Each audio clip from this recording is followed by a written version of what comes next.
For 64 years, separate but equal was constitutional under the Equal Protection Clause of the United States of America.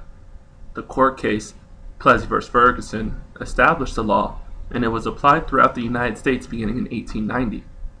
Fast forward 64 years, when arguably the most important case in United States education took place in front of the Supreme Court.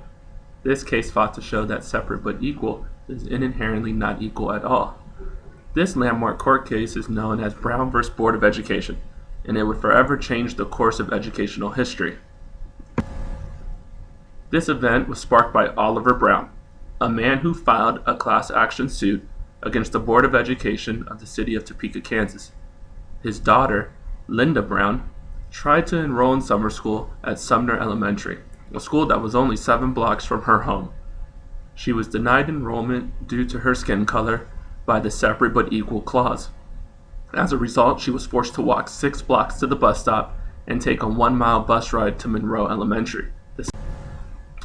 The district court ruled in favor of the Board of Education, allowing segregation to remain effective. Not satisfied with the ruling, the case was pushed for review.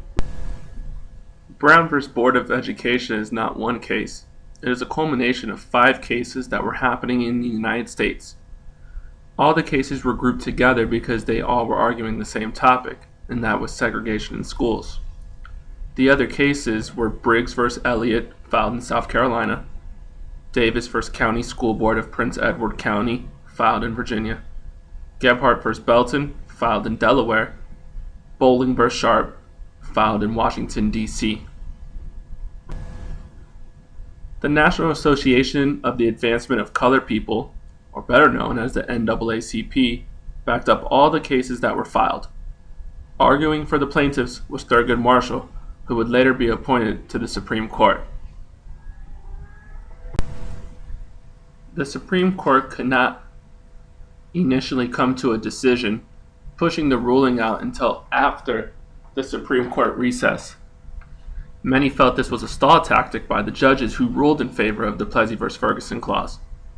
During the recess, however, the Chief Justice passed away and was replaced by a man named Earl Warren.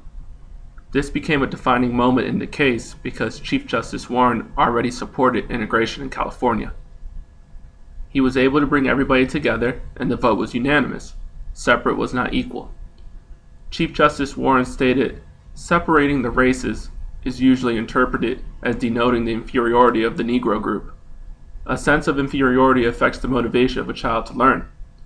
Segregation with the sanction of law therefore has a tendency to retard the educational and mental development of Negro children and to deprive them of some of the benefits they would receive in a racially integrated school system."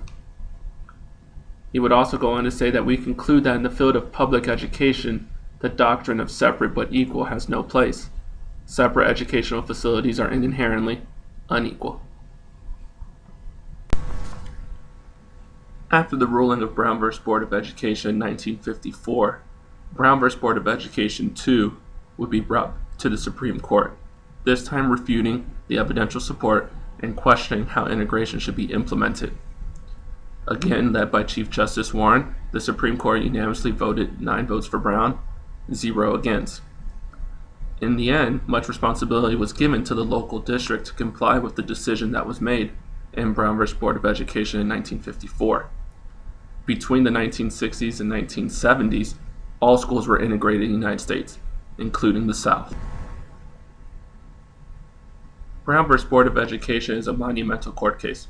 The school system I grew up in would be completely different had it not ruled in favor of the plaintiff. I cannot imagine growing up any differently than I did. Not being able to be in the same school as the majority of my friends due to skin color is almost unfathomable. As a classroom community, we tend to learn more from one another than we do our professor. This is because we are able to speak about our personal experiences, if it be where we were raised or learning disabilities we must overcome. By sharing with our peers, we discover that skin color does not define us as individuals. We all have the same successes and failures. We are in this walk of life together. Simply put, Brown v. Board of Education helped the United States become united.